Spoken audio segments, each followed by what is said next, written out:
अस्सलामुअलैकुम। उम्मीद करता हूँ आप लोग जो है वो खैरियत से होंगे। तो आज जो है वो अपनी एक्सरसाइज 2.6 करनी है और आखिरी एक्सरसाइज है और क्वेश्चन 1 एंड 2 करेंगे।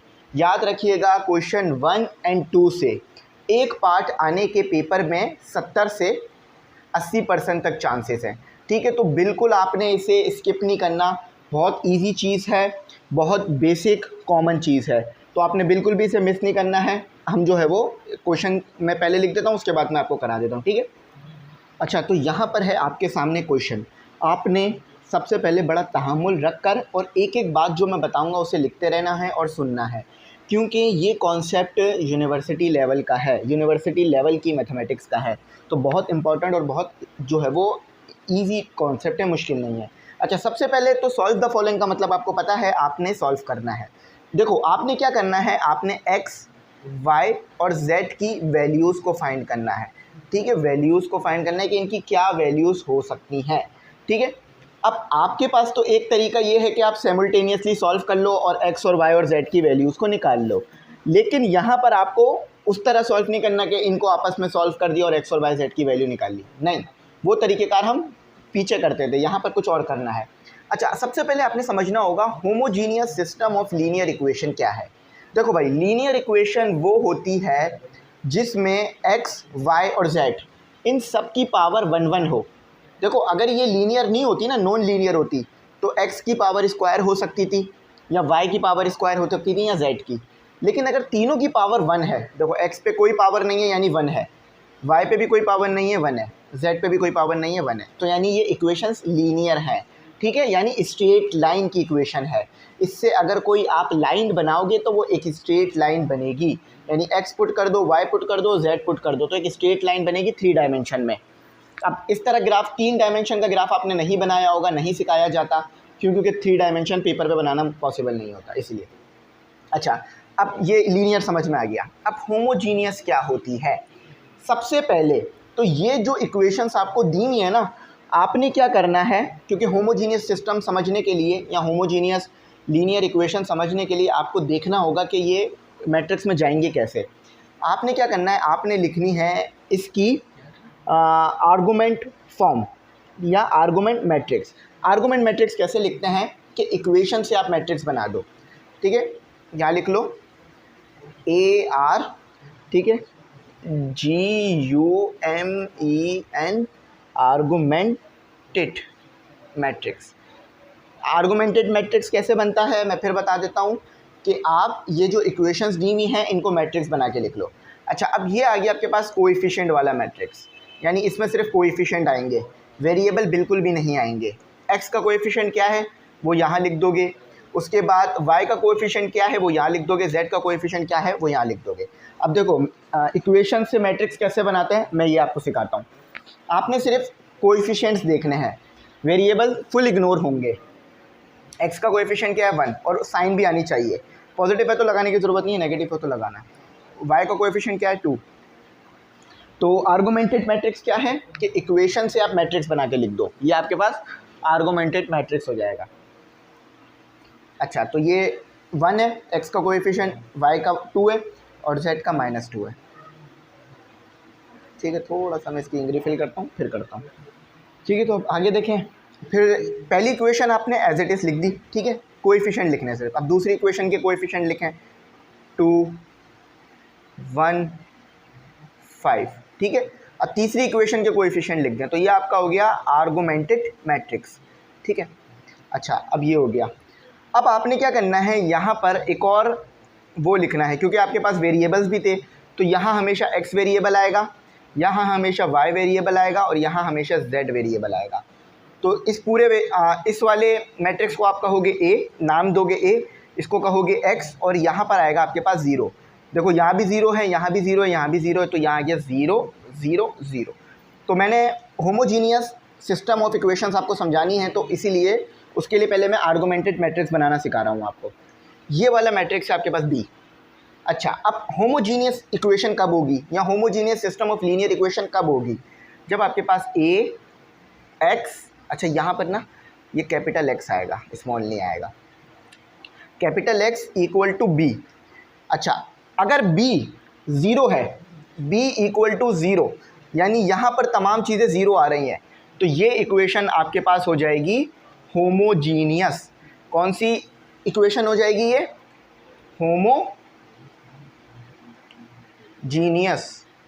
Homogeneous system of linear equation. Linear क्यों कह रहा है? क्योंकि जो भी वेरिएबल हैं वो सब आपके पास 1 पावर रख रहे हैं इक्वेशन। ठीक है, ये मैं इक्वेशन शॉर्ट फॉर्म में लिख देता हूँ आगे थोड़ा सा करके, थोड़ा सा मैं और इसको कर लेता हूँ।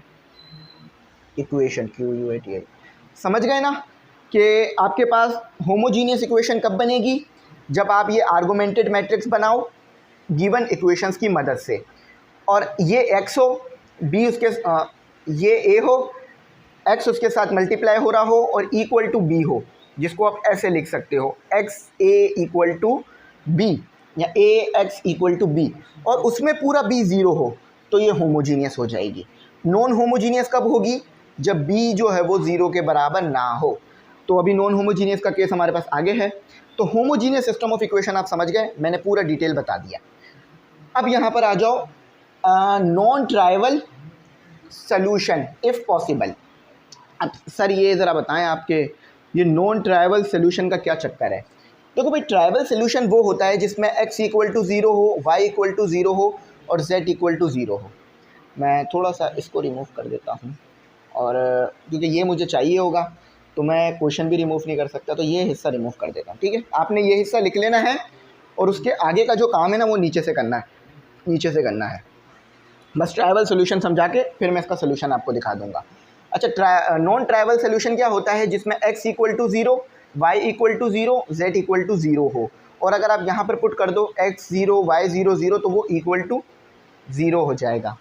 तो ट्राइवल इक्वेशन आपके पास ये होती है। अच्छा, अब नॉन ट्राइवल इक्वेशन क्या होती है?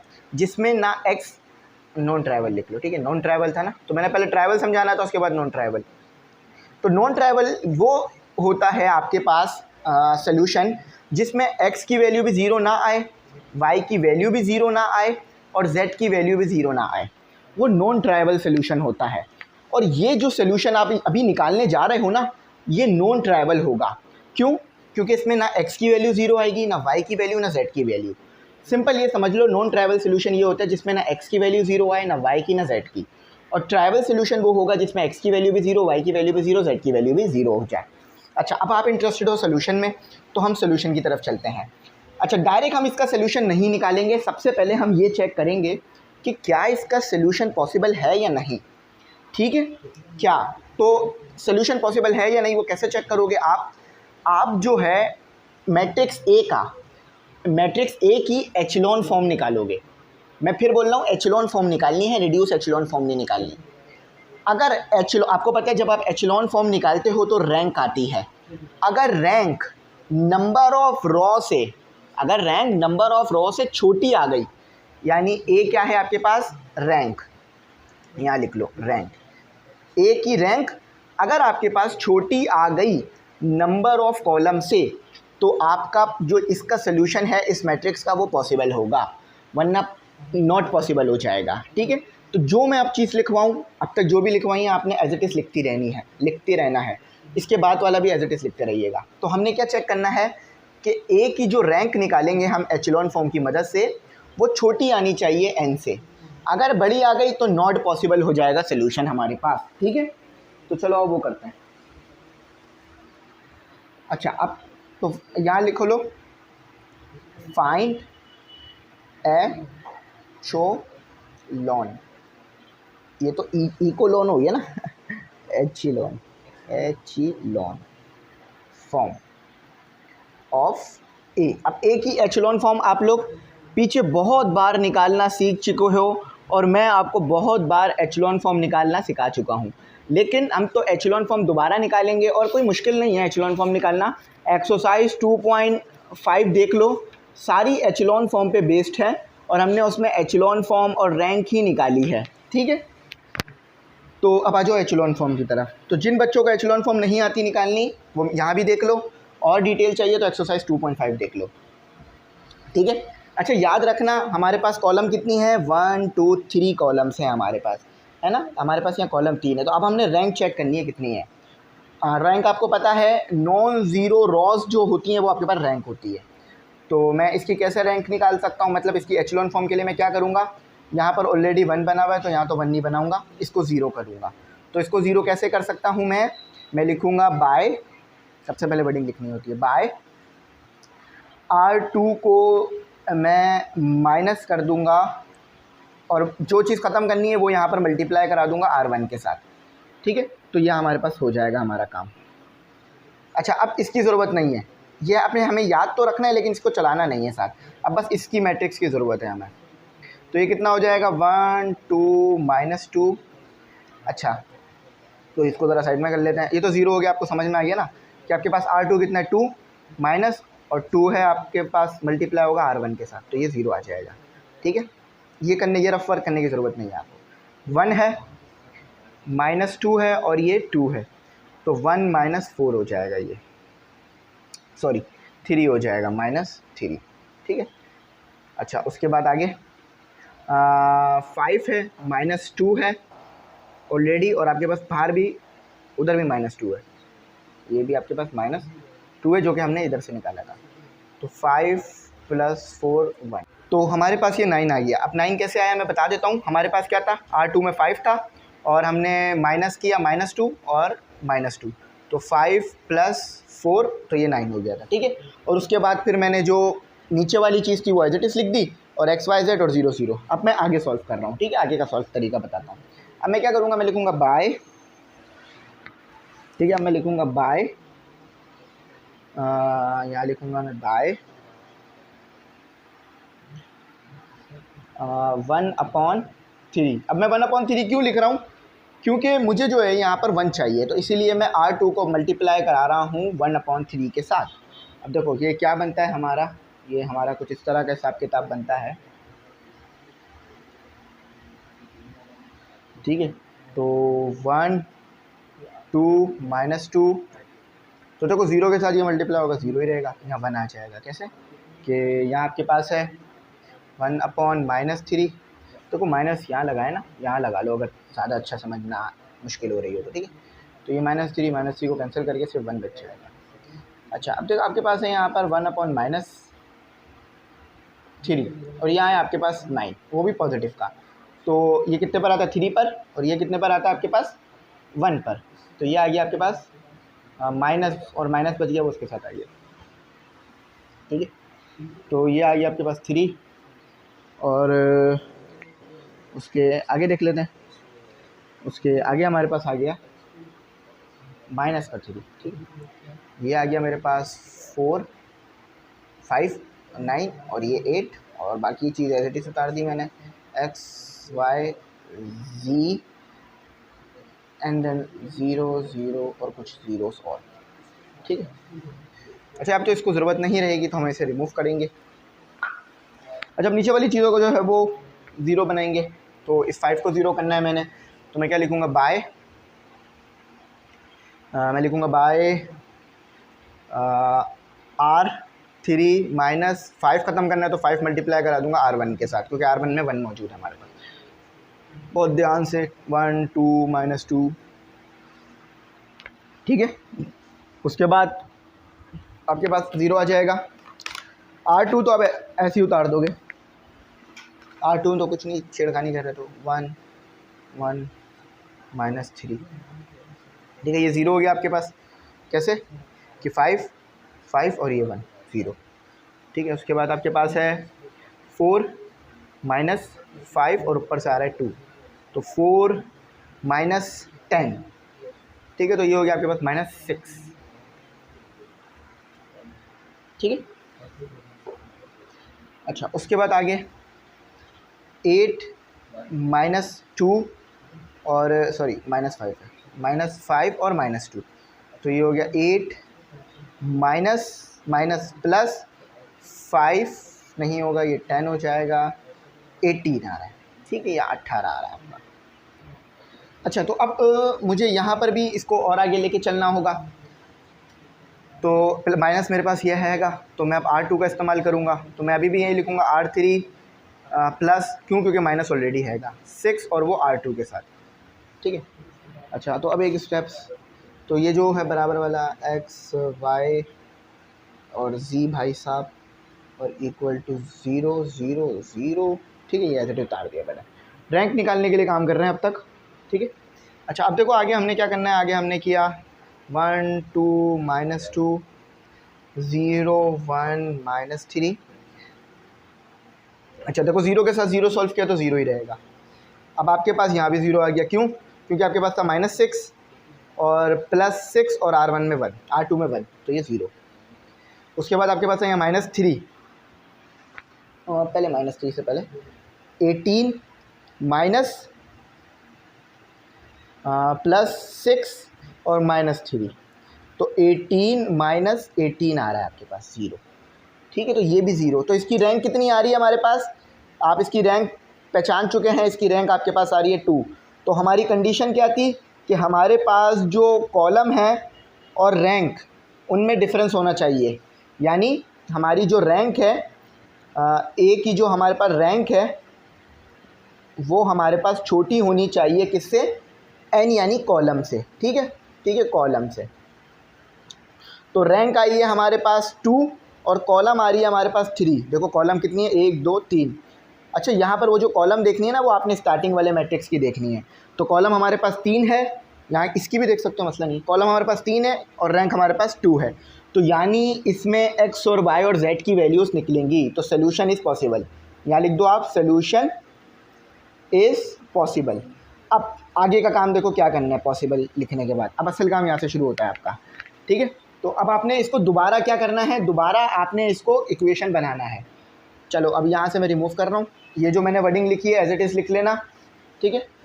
तो यहाँ लिख देना the rank of a matrix A is 2 and the column is 3, so the solution is possible, और इनफाइनाइट सोल्यूशन आएगा। अब आपने इसको दोबारा क्या करना है, उसमें लिखना है इक्वेशन में। अभी तो आपने मैट्रिक्स में लिख के दिखाया ना, आर्गुमेंटेड मैट्रिक्स लिख के दिखाई आपने इक्वेशन की मदद से, लेकिन अब इसे दोबारा इक्वेशन लिखना है। तो जैसे आपने इक्वेशन से मैट्रिक्स बनाया था, सेम उसी तरह से आप मैट्रिक्स से इक्वेशन बना दोगे। आप मैट्रिक्स से इक्वेशन देखो कैसे बनेगी। ये क्या है, एक्स की वैल्यू है, क्योंकि हमने यहाँ पर एक्स रखा था ना स्टार्ट में, याद है? ये एक्स की वैल्यू है, 1 है, तो कोएफिशिएंट कुछ नहीं आ रहा, प्लस आएगा। इक्वेशन में याद है ना, ऐसे किया था, 2 आएगा। अब यहाँ क्या वैल्यू आएगी, वाई की, ये वाई की वैल्यू है, माइनस है तो माइनस आएगा, 2z आ गया, इक्वल टू 0। क्यों? क्योंकि यहाँ 0 मौजूद है, ये वाला है इसका 0, ठीक है। इक्वेशन 1, इक्वेशन 2 निकालिए। x क्या है आपके पास, 0x, तो इसको लिखने की ज़रूरत नहीं है क्योंकि ये 0 है ना। अब डायरेक्ट y लिखिए, क्यों, y 1 है, -3z। उसके बाद आपने क्या लिखना है, इक्वल टू 0। ये हो गई आपकी इक्वेशन 2। अच्छा अब यहाँ पर आप लिखिए x 0 plus y 0 plus z 0 equal to 0। तो ये पूरी इक्वेशन बनेगी ही नहीं क्योंकि 0 है, तो 0 की इक्वेशन नहीं बनती आपके पास, ठीक है। तो आपके पास 2 इक्वेशंस यहाँ पर उतर आई, आपने जिस तरह से लिखना था मैंने आपको बता दिया। अच्छा अब इस मैट्रिक्स की हमारे पास कोई ज़रूरत नहीं है, अब बस उन 2 इक्वेशन से ही हमने काम करना है। अच्छा अब देखो आपने काम क्या करना है, अब आपने नॉन ट्राइवल सोल्यूशन यूज़ करना है। नॉन ट्राइवल मेथड, आप अभी तक वैसे नॉन ट्राइवल मेथड ही यूज़ कर रहे हो, ट्राइवल मेथड आपने अभी तक यूज़ करा ही नहीं है इसका। अब आपने क्या करना है, इन दोनों इक्वेशंस को आपस में सॉल्व करना है। x के लिए एक को एक सेट करा देना है और दूसरे को y के लिए आपने सिंपली सेट करा देना है। तो इस इक्वेशन को ज़रा z के लिए सेट करा दो, ठीक है। अच्छा तो मैं इसको सेट करा दूंगा, y इक्वल टू 3z हो गया, ठीक है। अच्छा अब ये मेरे पास एक और इक्वेशन बन गई, मैं इसको इक्वेशन चाहे तो नाम दे सकता हूँ, नहीं चाहे तो कोई मसला नहीं है। अब इस y को मैं इधर पुट कर दूंगा ताकि ऊपर भी मेरे पास सॉल्व हो जाए। तो मैं यहाँ लिख देता हूँ, वर्डिंग लिख देता हूँ, पुट y इन इक्वेशन, ठीक है। एज इट इज़ मेरे साथ लिखते रहना 1। तो बस अब हमने क्या करना है, अब हम पुट करते हैं ज़रा x प्लस 2। अच्छा देखो y किसके बराबर है, 3z के, तो y की जगह 3z रख सकते हैं आप, ठीक है। इक्वेशन में यही होता है ना, जो चीज़ जिसके बराबर है आप एक दूसरे को पुट कर उधर से ले चलते हैं आगे। अच्छा ये जीन बन गया हमारा, थोड़ा सा इस जीन को ख़त्म करें। तो ये हो गया हमारा x और प्लस 4z इक्वल टू 0। अच्छा अब x को उधर ले आइए, अब ये सॉल्व नहीं हो सकता, क्यों? आपके पास शुरू में इक्वेशंस थी 3, आपने तिगड़म कर उसको 2 कर दिया, लेकिन अब आपके पास वेरिएबल आ रहे हैं 3, 1 2, मतलब एक x वेरिएबल, एक y वेरिएबल, दूसरा y वेरिएबल, तीसरा z वेरिएबल। 3 वेरिएबल निकालने के लिए मस्ट है कि 3 इक्वेशंस होनी चाहिए या 3 कंडीशंस होनी चाहिए। तो अब आपको क्या करना पड़ेगा, अब आप यहाँ पर करोगे लेट सपोज, लेट क्या करोगे आप, सपोज करोगे, ठीक है, सपोज करोगे।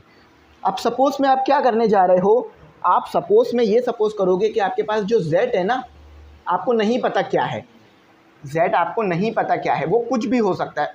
आप कहते हो वो k के बराबर है, ठीक है, z की वैल्यू k के बराबर है। तो अब आपका जो x है वो आ जाएगा और y भी आ जाएगा।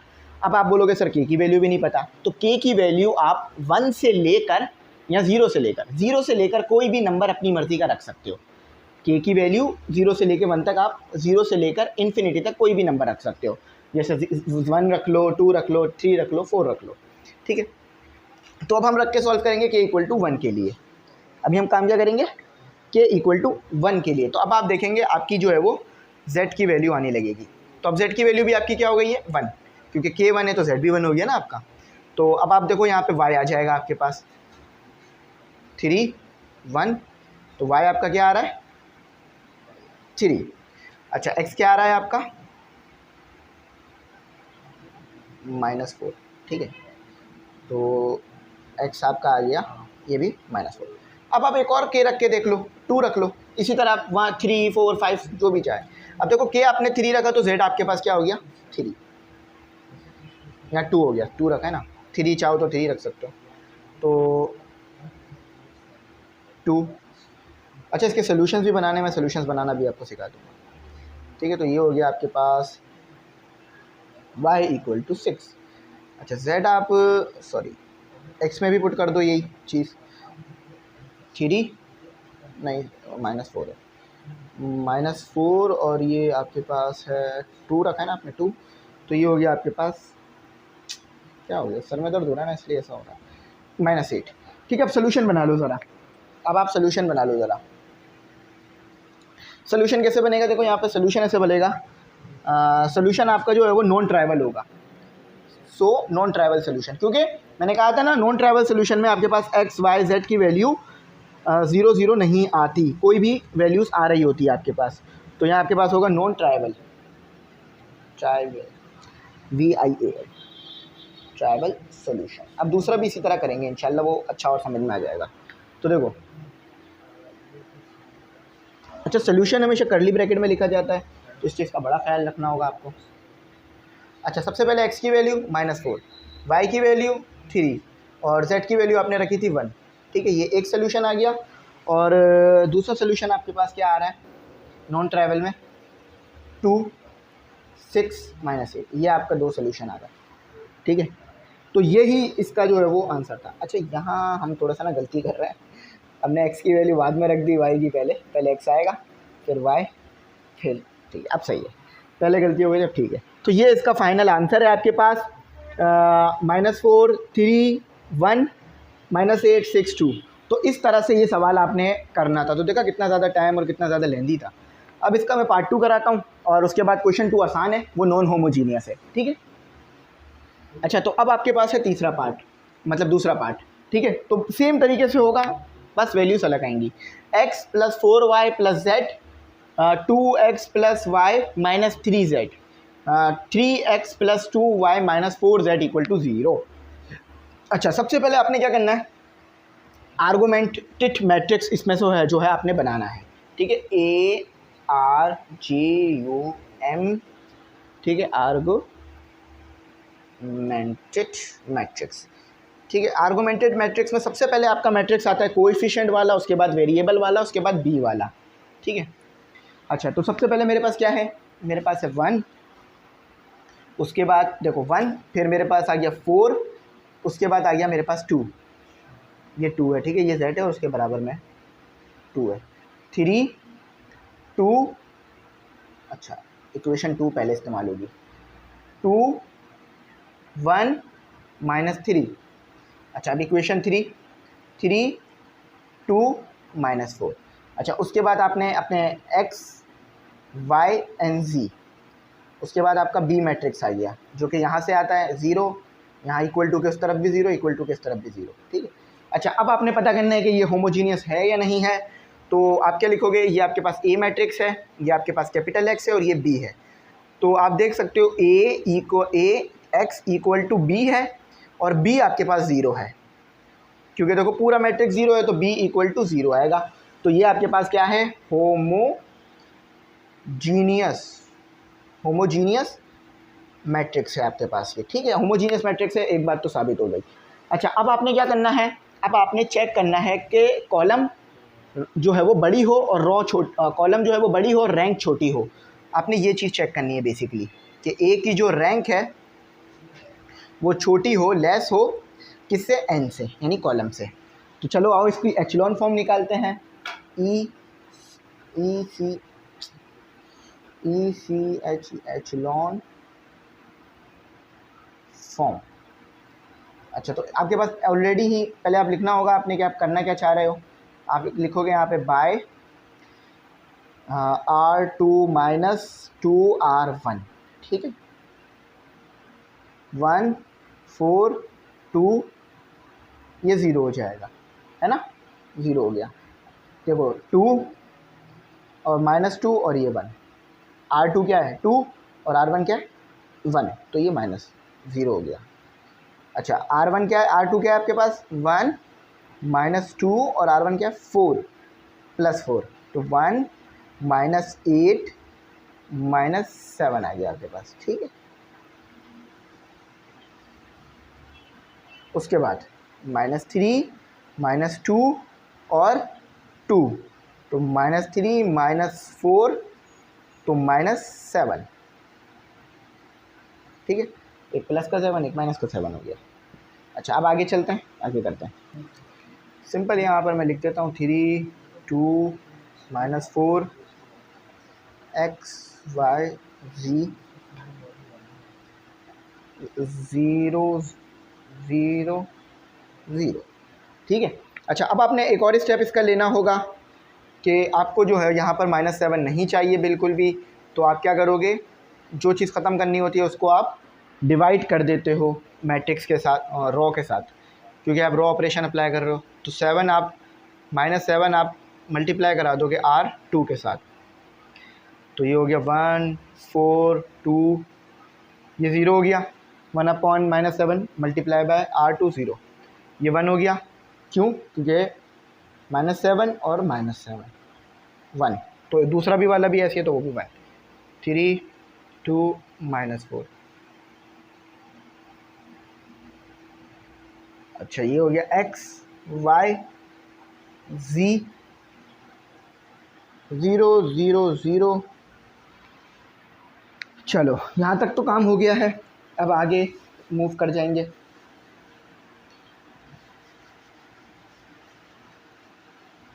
अच्छा, अब मुझे जो है वो यहाँ पर 3 नहीं चाहिए, 0 चाहिए। तो इसे 0 करते हैं ज़रा, थोड़ा सा मैं ऐसे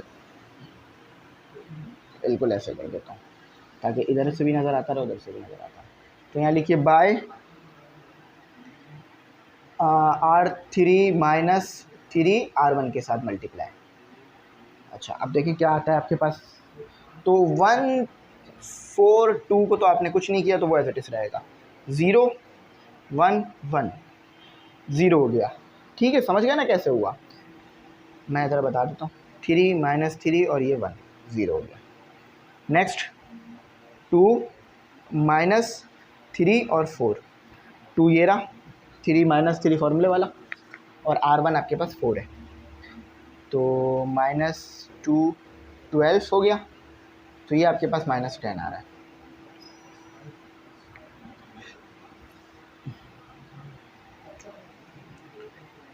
उसके बाद -4 -3 और 2, -4 -6, तो ये हो गया -10 -10।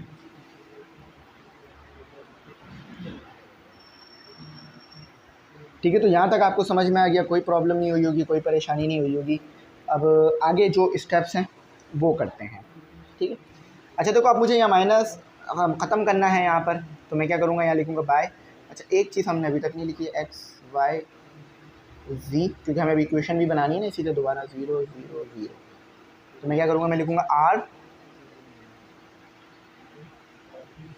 R3 में से ख़त्म करना है तो R3 माइनस प्लस कर दीजिए, क्योंकि माइनस ऑलरेडी मौजूद है, 10 और R2 के साथ मल्टीप्लाई।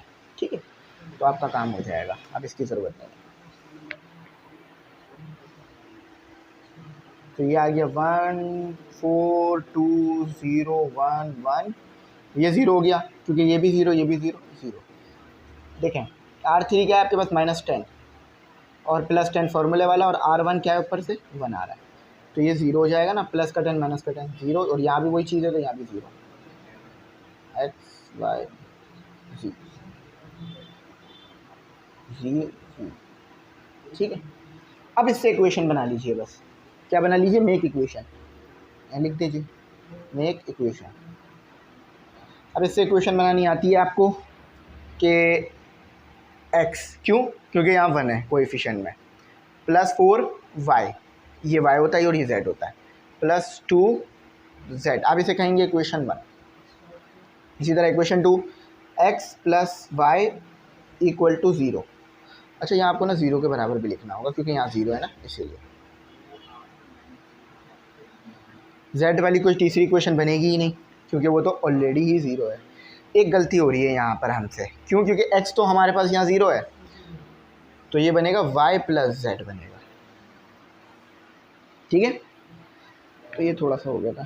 अच्छा, इसको सेट करा दीजिए, y = -z आ रहा है आपके पास, इसको पुट कर दीजिए इक्वेशन 1 में, पुट y इन इक्वेशन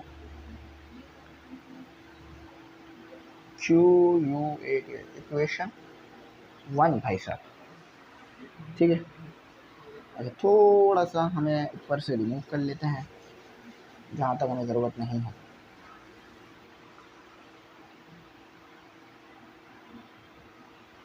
इधर ही पुट कर लेते हैं।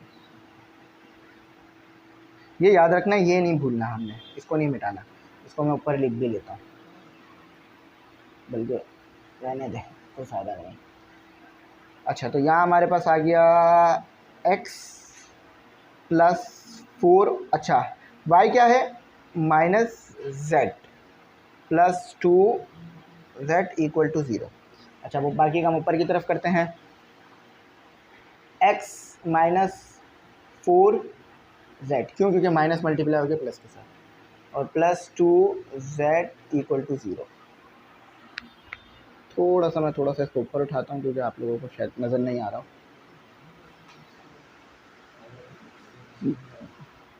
अच्छा, तो ये हो गया x -2z = 0, तो x ये हो गया आपके पास 2z।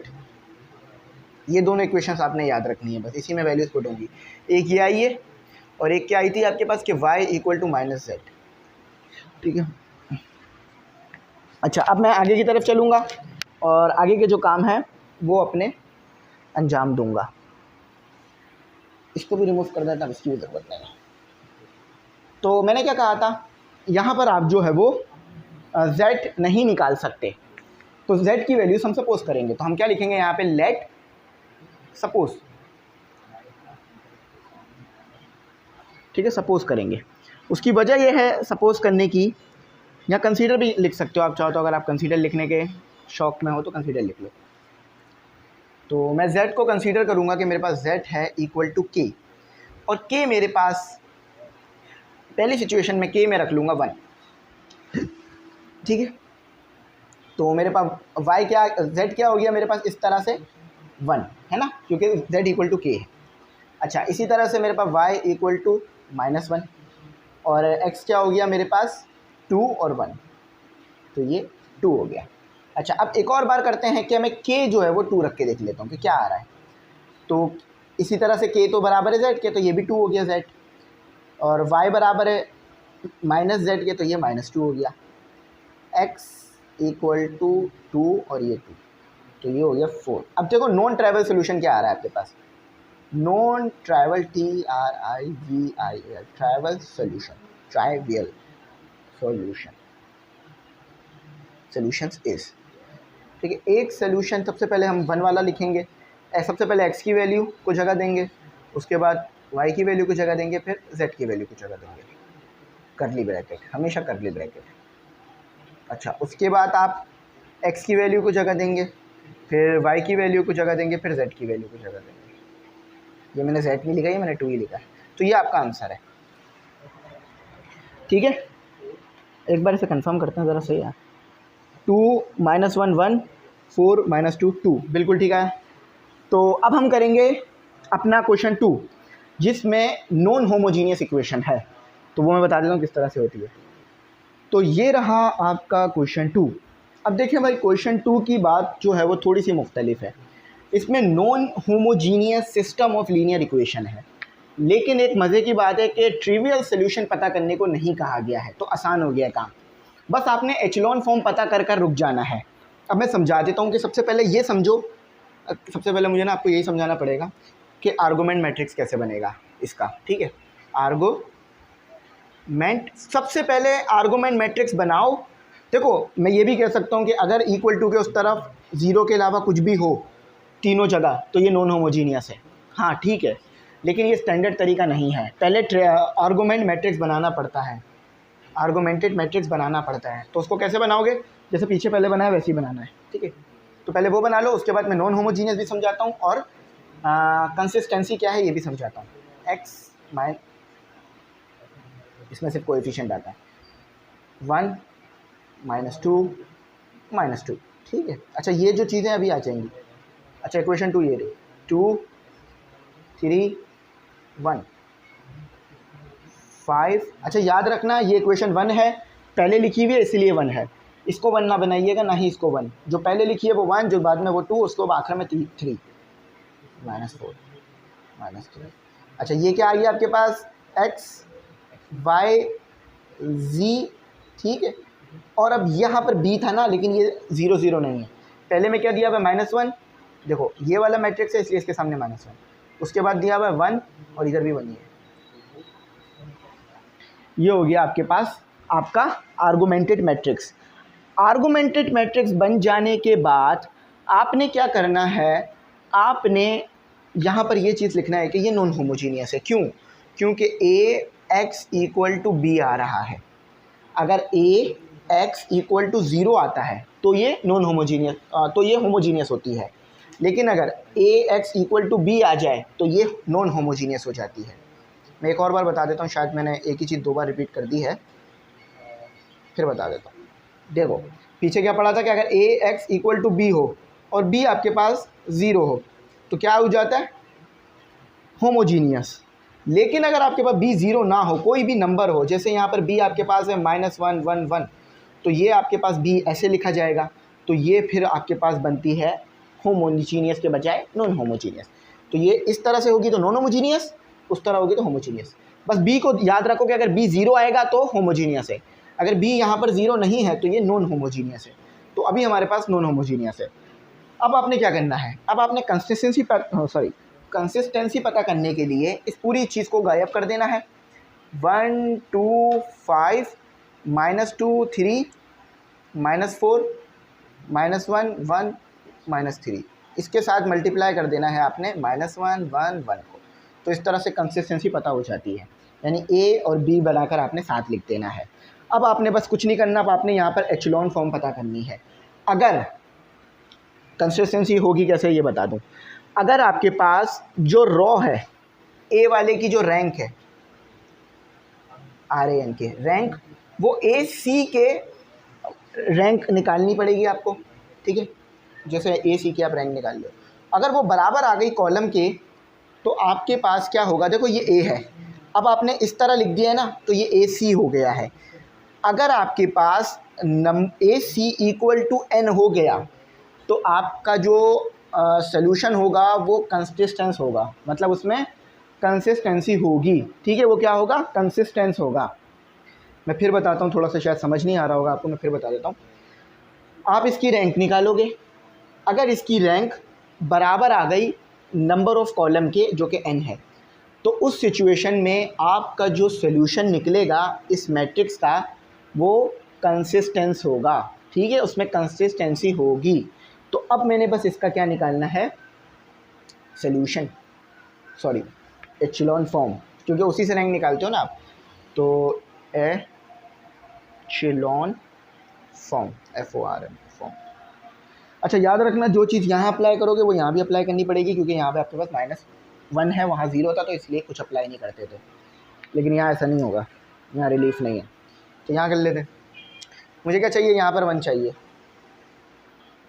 जगह नहीं है, मुझे ऊपर ही लिखना पड़ेगा। ठीक है, समझ गए ना नॉन होमोजीनियस क्या होता है, और उसके बाद फिर दूसरी चीज़ें। अच्छा देखो, अब यहाँ पर ज़रा सोल्यूशन के लिए मुझे क्या करना होगा, रैंक निकालने के लिए एचेलॉन फॉर्म, यानी इसे यहाँ पर 0 बनाना होगा। तो R2 - 2R1, ठीक है। तो इसको आगे कंटिन्यू करेंगे। अच्छा, जो काम यहाँ कर रहे हैं वो यहीं करेंगे, यहाँ भी करेंगे, बस इधर हमें बस सिर्फ सॉल्व ही करना है और कुछ नहीं करना। 0 अच्छी तरह समझ में आ रही है ना बात, ठीक है। कि ये 0 आएगा। 3 - 2, ऊपर से भी -2, इसको इसके साथ, इसको इसके साथ करते हैं। 3 - 4 - 1, ये गलत है, प्लस आएगा, माइनस माइनस प्लस 7, ठीक है। उसके आगे 1 - 2 और ये -2, 1 + 4 5 कुछ रहेगा, 7 - 4 - 3। अच्छा, अभी बात ख़त्म नहीं होती, अभी बात इधर भी है बराबर में। 1 - 2 और -1, देखो ये 1 है, ये -2 यहाँ से आया और -1, 1 + 2 1 3 1, ये तो एक कहानी थी। अच्छा, मैं यहाँ पे -1 लगाना भूल गया था, लगा लेना, ठीक है। आप पीछे देख लेना, मैंने -1 लगाया हुआ था। अच्छा, यहाँ तक तो हो गया। अब मुझे यहाँ पे 0 चाहिए। उससे पहले, हाँ, एक काम पहले, कि यहाँ पर मुझे 7 नहीं चाहिए, तो मैं 7 को हटाने की कोशिश करूँगा, ठीक है, और R2 के साथ सॉल्व करूँगा इसे। 1 - 2 - 2 0 1, ठीक है। 5/7, 5 - 4 - 3। अच्छा देखो, मुझे 1/7 इधर भी सॉल्व करना पड़ेगा, उसे इधर भी मल्टीप्लाई करना पड़ेगा, तो क्या आ जाएगा, 1/7 × 3, तो 3/7 और 1 आपका एज इट इज उतरेगा, ठीक है। अच्छा, अब देखो आगे चलते हैं। अब मैं करूँगा यहाँ पर, इसे ख़त्म करूँगा, R3 - 5 को 0 करूँगा, 5 और R सिंपल 1 के साथ, 1 - 2 - 2 0 1 5/7। अच्छा, 0 हो गया, ये समझ गए ना। -4 -5 -2, -4 -+ 10, 6 आ रहा है, ठीक है, 6 आ रहा है। -3 -5 -2 -3, उसके बाद प्लस -+ 10, तो 7, ठीक है, 7 को लीड करेगा। अच्छा, उसके बाद मेरे को इधर भी करना होगा, 1 - 5 -1, तो 1 + 5 6 आता है, ये चेंज होता ही है। अच्छा, अब बस एक और स्टेप लेते हैं, फिर हमारा काम हो जाएगा।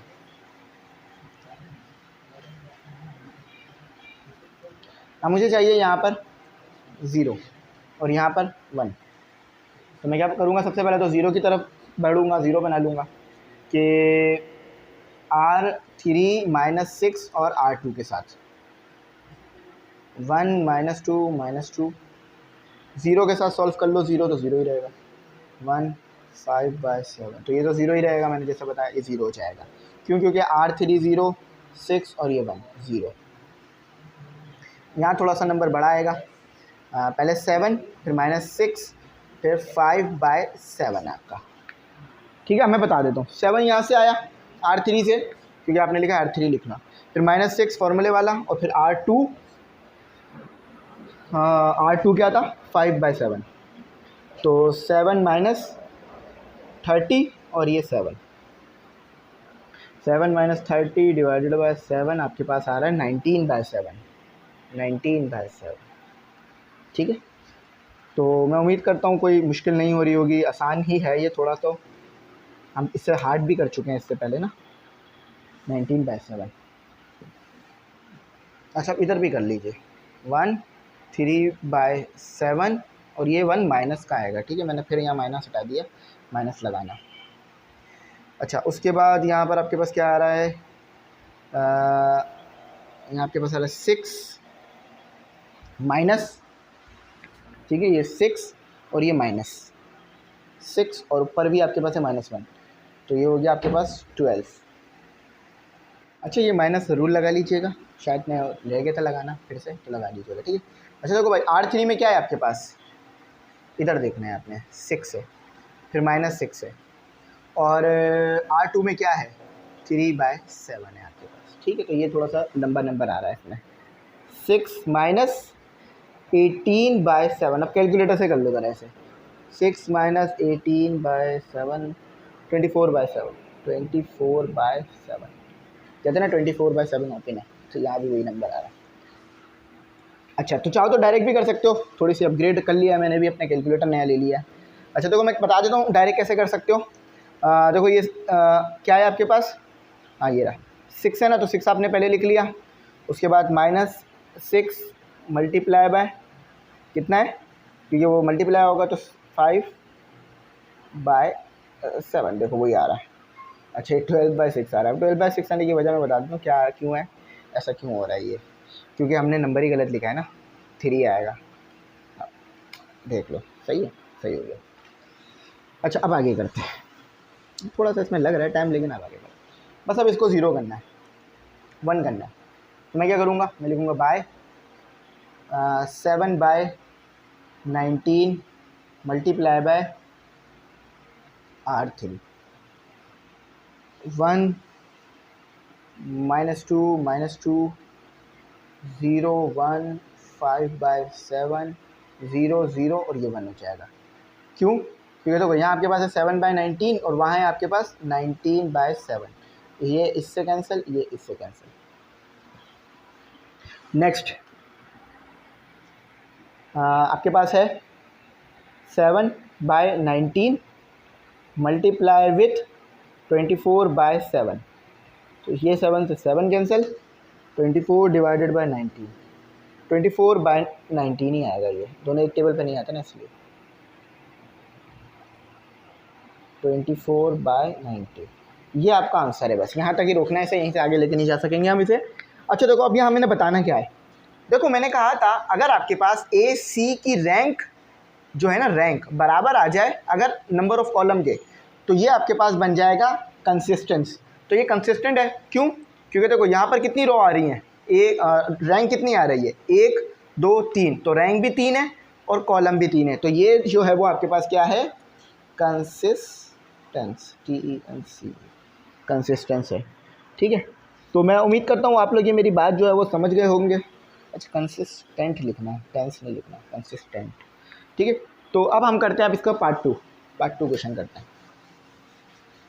तो मैं इसको लिख देता हूँ क्वेश्चन जो, ये रही आपके पास इक्वेशंस कि पहली वाली है x + 2y + z = 2, 2x + y + 2z = -1, 2x + 3y - z = 9।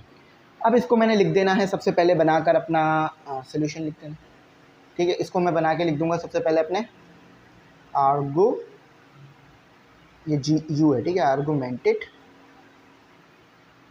Matrix. देखिए मैं आपको एक बात कहूँगा कि आप लोग ग्रुप में ज़रूर ऐड हो जाएं, वहाँ पर मैं आपको बहुत मटेरियल प्रोवाइड कर रहा हूँ रोज़, और बहुत हेल्पफुल हो जाएगा। इतना सारा मटेरियल अगर आपके पास होगा, तैयारी आसान हो जाएगी। मैं आपको बताता रहता हूँ रोज़ कैसे तैयारी करें, तो ज़रूर ग्रुप में ऐड हो जाएं, ठीक है। तो ग्रुप की फ़ीस सालाना ही 1500 रुपये है, आपको रोज़ नहीं देनी है, ना ही महीने में देनी है, सिर्फ साल में एक बार देनी है, ठीक है। ठीक है, तो आपको पता है AX = B आ रहा है, इसका मतलब ये है क्या है, नॉन होमो, क्योंकि तो कोई ये ज़ीरो नहीं है ना, होमो, और तमाम का ही ज़ीरो ना होना या एक का भी ज़ीरो ना होना, मतलब फॉर एग्जांपल ये ऐसे होता ना 0 -1 और 9, तो भी ये नॉन होमोजीनियस रहता, क्योंकि बाकी तो ज़ीरो नहीं थे ना, इसीलिए non homogeneous system of linear equation, ठीक है। मैं सिर्फ इक्वेशन लिख रहा हूँ। अच्छा ये यहाँ तक तो हो गया, नॉन होमोजीनियस इक्वेशन है ये। अब मैं इसका क्या पता करूँगा, एचेलॉन फॉर्म। एचेलॉन फॉर्म तो मैं क्या करूँगा, मैं सबसे पहले इसको इसके साथ भी लिख दूँगा, 1 2 2 2 1 3 2। इसको अब मैं पूरा सॉल्व नहीं करना, सिर्फ पता करना है कंसिस्टेंट है या नहीं है। 2 - 1 9, ठीक है। अच्छा यहाँ तक हो गया, 1 2 1 2 1 2 3 2 3 -1 2 -1 9, ठीक है। ये सब समझ आ गया आपको, नॉन होमोजीनियस है, क्या क्या हिसाब किताब है।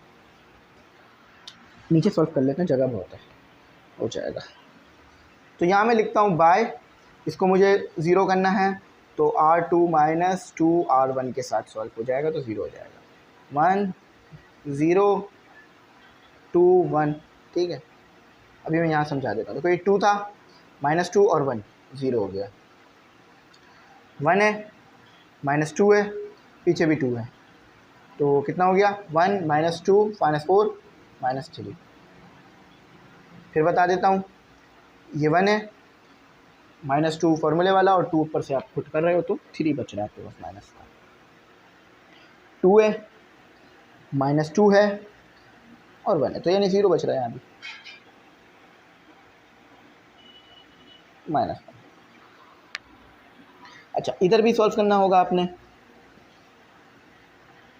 कि आपके पास -1 है, R2 पहले लिखेंगे इसलिए -1 है, -2 है और -2, मतलब ये तो -1 आपने ये लिख लिया, -2 और 2 वहाँ से, -1 -4 -5,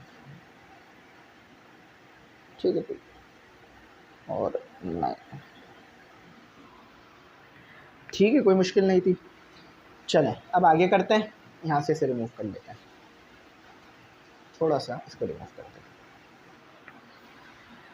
अच्छा अब देखो मुझे क्या चाहिए, मुझे चाहिए यहाँ पर 1, तो मैं क्या करूँगा, मैं सिंपल लिखूँगा बाय 1/-3 R2 के साथ,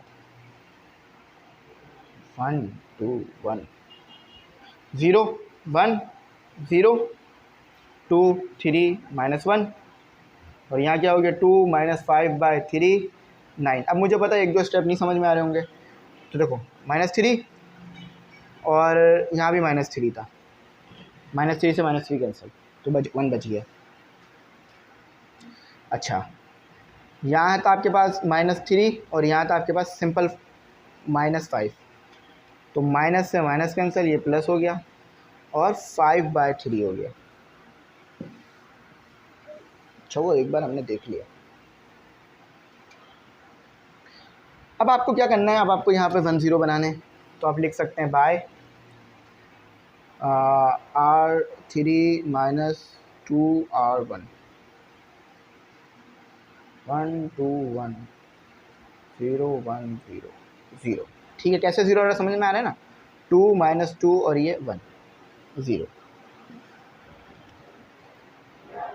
2 -2, लेकिन ये 3 है, 3 -2 और ऊपर से भी आ रहा है 2, 3 -4 -1, ठीक है। अब देखिए आगे, -1 -2 और 1, देखो -1 -2 ऊपर से आया 1, -1 -2 -3, मैं इसको ऐसे लिख देता हूँ, ठीक है। तो -1 -2 1 3 सही है।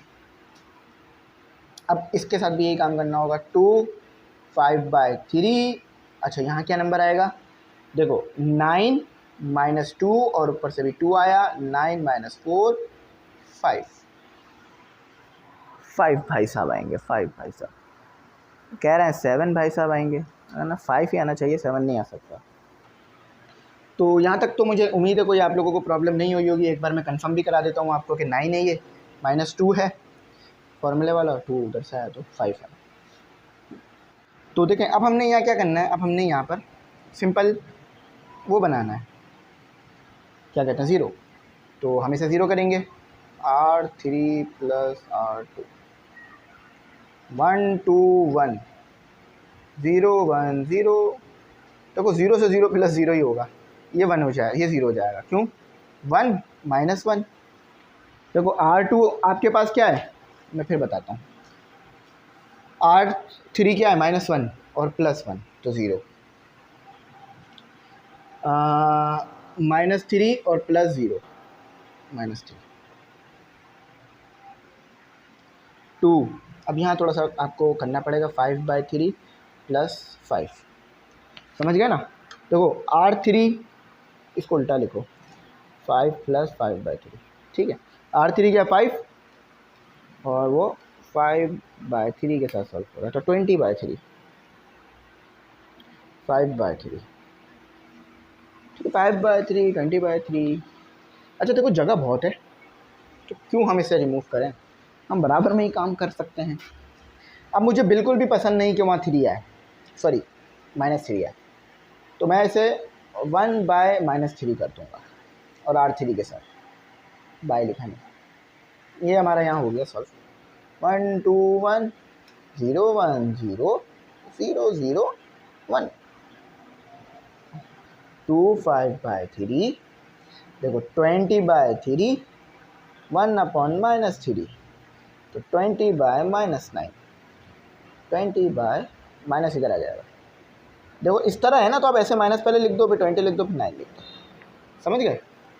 तो ये आपका फाइनल कुछ आंसर बना, आई होप आपको अच्छा लगा। तो ये हमारा यहीं तक ख़त्म रुकेगा। तो देखो रैंक कितनी आ रही है, AC की रैंक कितनी आ रही है 3, और कॉलम कितनी है आपके पास 3, यानी AC = N आ रहा है, तो यानी ये कंसिस्टेंट है। कंसिस्टेंट यानी जिसके सोल्यूशंस निकल सकते हैं, आगे ये सॉल्व हो सकता है, लेकिन आगे हम इसे सॉल्व नहीं करेंगे, बहुत लंबा सोल्यूशन इसका जाता है। तो यहाँ हमारा फाइनल आंसर आ गया है। मैं उम्मीद करता हूँ आपको अच्छा लगा होगा। ये 2 बहुत मोस्ट इंपॉर्टेंट सवालात थे। अब इसके बाद जो है ना, वो इन्वर्स मेथड हम कर चुके हैं, हमें आता है, और बाकी जो मेथड्स हैं वो और आसान है, तो वो मैं अगली वीडियो में आपको कराऊँगा। 2 और पार्ट, 3 पार्ट बनेंगे इस वीडियो के, मैं कोशिश करूँगा 2 पार्ट में कर दूँ। उसकी वजह ये है कि काफ़ी ज़्यादा लेंदी है ये, तो मैं उम्मीद करता हूँ मेरी बात समझ में आई होगी। सारे पार्ट कराए, 4 क्वेश्चन कराए आज हमने बेसिकली।